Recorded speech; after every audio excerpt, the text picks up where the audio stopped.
Olá, tudo bem? Espero que esteja tudo bem com vocês.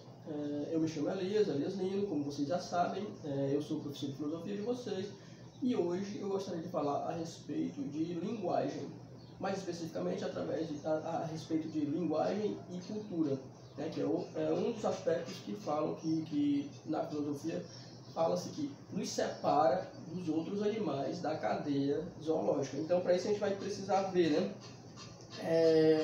A linguagem em toda, de um modo muito simplificado, a linguagem em toda a historicidade da filosofia, como ela foi tratada pela filosofia, né? Então a gente vai ver a virada linguística e a linguagem como linguagem e cultura.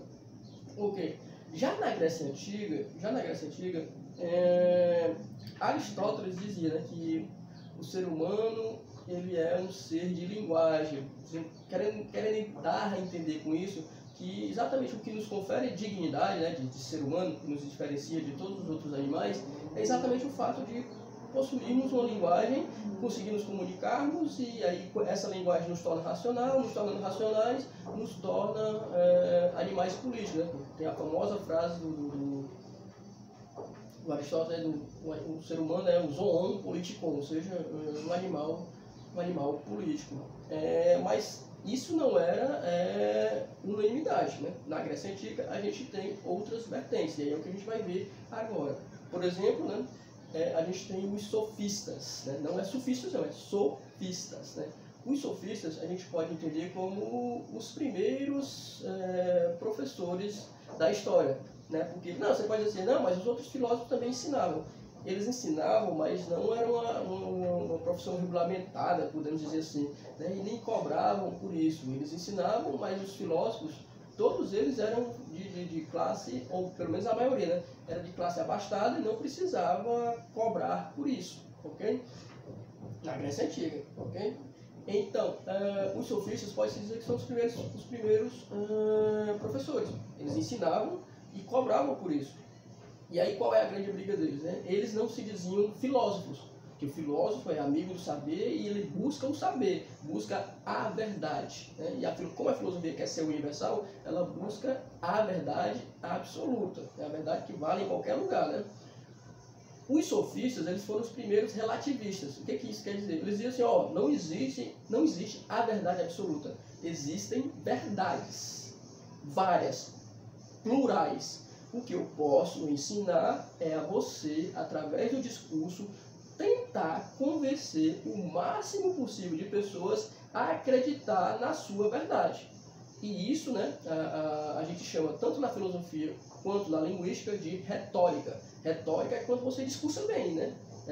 Existem definições mais poéticas, né, e eu gosto muito, que diz assim, que a retórica é a maquiagem da verdade. É quando você, né, tem a sua verdade, só que ela sei lá, ela é dura, ela é crua, ela é feia. Aí você pega, né, você adorna ela com a retórica, ou seja, um discurso bonito, para tentar convencer as outras pessoas da sua verdade. Olha que coisa bonita, né? Eu gosto muito. Então é isso, a retórica é quando você discursa bem, aprende a discursar bem para convencer as outras pessoas da sua verdade.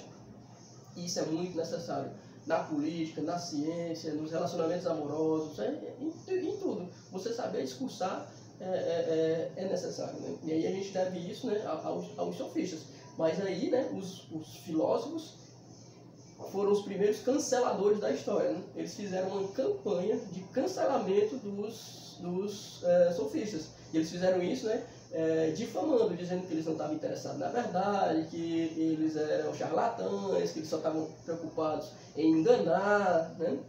Tanto é que se você for no dicionário, aliás, no dicionário ninguém mais usa hoje, né?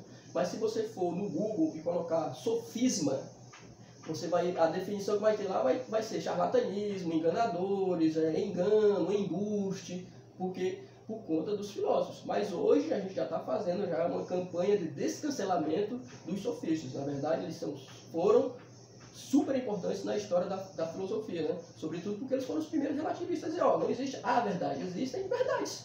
E isso é verdade. Ok? Aí, além disso, a gente tem o Platão, né? Que ele dizia que a linguagem ela é fármaco, ou seja, ela é um remédio para a alma, ela pode ser um remédio para a alma, como também um veneno, né? Lembre-se que remédio e veneno só depende da dose diferenciada, né? E se você utiliza para coisas que não eram para ser utilizadas, né? Tipo aí o tal dos remédios, uns remédios precoces para Covid, que não existe, na verdade é veneno, ok? Então, voltando para a alma, que é o mais importante.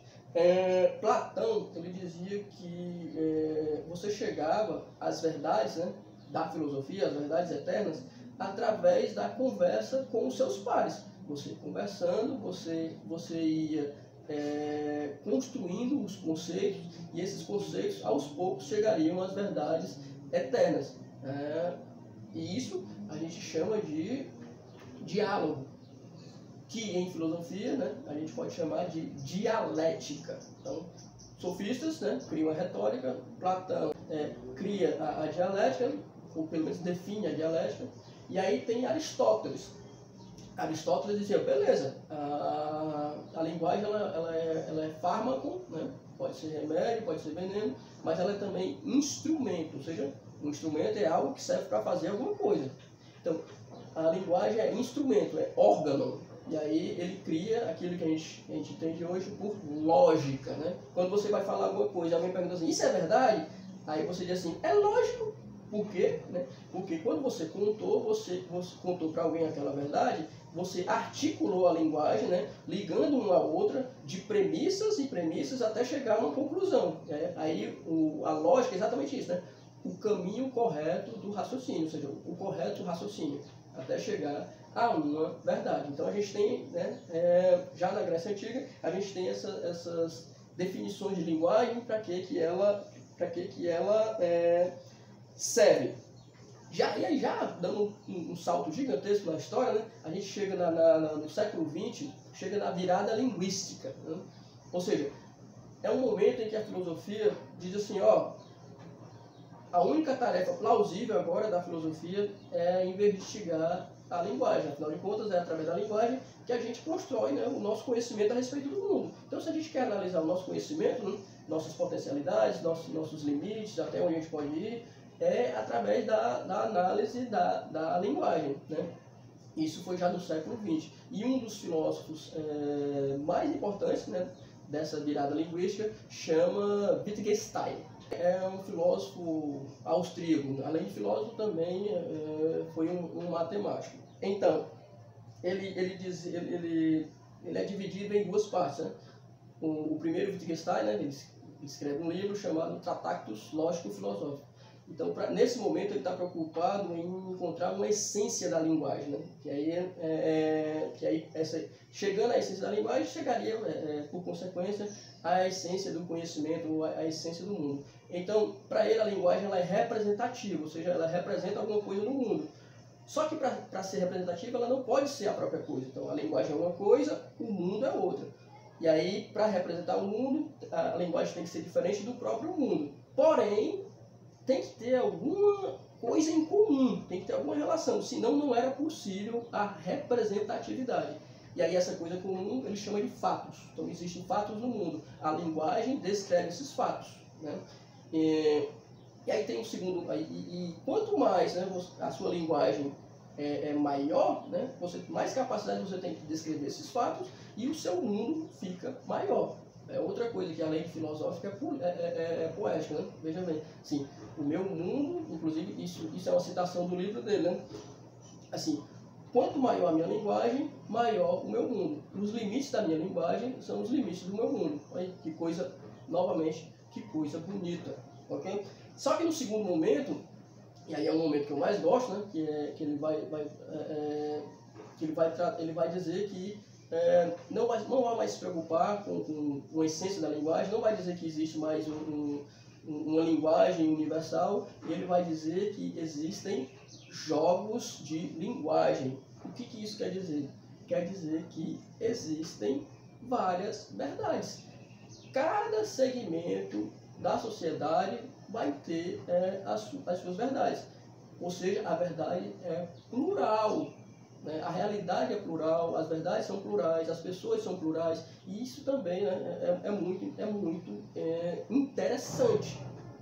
E aí, nesse momento, a linguagem ela vai ela vai se ligar a dizer o que significa cada uma dessas verdades. Então, também é super interessante. Okay? Depois disso, a gente tem Ernest Cassirer, um filósofo alemão. Então, ele contrariando a percepção aristotélica de ser humano como um animal racional, ele fala que o ser humano seria melhor definido se fosse conceituado como animal simbólico e não racional, porque ele fala que se fôssemos definir o ser humano apenas como racional, isso limitaria uma série de facetas do ser humano. E isso é plausível, né? Afinal de contas, a gente não age racionalmente o tempo todo, né? A psicanálise, né, descobriu isso depois, né? Já também no século XIX, XX, mas a psicanálise descobriu isso depois, né? Que o ser humano tem uma série de facetas que não são racionais e que são inconscientes e que sequer a gente controla de modo direto, né? Então, o Cassirer, ele fala que o ser humano seria melhor definido como um animal simbólico, ou seja, né? A gente constrói símbolos e com esses símbolos a gente fala a respeito do mundo, né? E esse falar a respeito do mundo, transformar o mundo, a gente chama de cultura. Cultura aqui no sentido amplo, né? Não só belas artes, mas cultura como um todo, né? Do sentido francês clássico de culturar o próprio espírito, de se engrandecer, de estudar, também no sentido de isso significa cultura no sentido valor, né? E também no sentido de civilização, que aí seria cultura no sentido de os modos de um povo se portar, tipo cultura brasileira, cultura africana, cultura americana. E aí, para além disso, tem também a cultura no sentido de cultura mercadoria, que são esses bens de consumo que você pode consumir, né? Teatro, cinema, televisão, propaganda, arquitetura, gastronomia e tudo. Então, isso constrói a cultura. E aí quem vai criticar isso já é outro filósofo francês, né? Filósofo e psicanalista, né? Félix Guattari, contemporâneo. Ele fala que exatamente ele utiliza essas definições, né? De cultura como valor, né? Cultivar a si mesmo, cultura como civilização, ou seja, cultura de um povo, e cultura como mercadoria. E ele fala que hoje, né? O que prevalece é a cultura como mercadoria, ou seja, bens culturais de consumo. Né? Teatro, cinema, televisão, propaganda, arquitetura, gastronomia, enfim, todas essas artes são bens culturais e estão aí para serem consumidos. E aí tem o lado ruim, né, porque se transforma numa mercadoria, mas tem um lado bom também, né, que entra no mercado, com a competição às vezes barateia, e aí as pessoas podem consumir. Né? Hoje todo mundo acessa empresas de streaming. Antigamente a gente esperava 10 anos para assistir um filme que foi lançado lá nos Estados Unidos, quando a TV aberta queria lançar. Hoje a gente assiste muito rapidamente, né? É um aspecto positivo. Né? Então, esse conteúdo está no livro de vocês entre as páginas 87 e 97. Né? Lembre-se de olhar o livro, responder o questionário. Espero, né, que todos fiquem bem e com isso eu fico por aqui e até mais.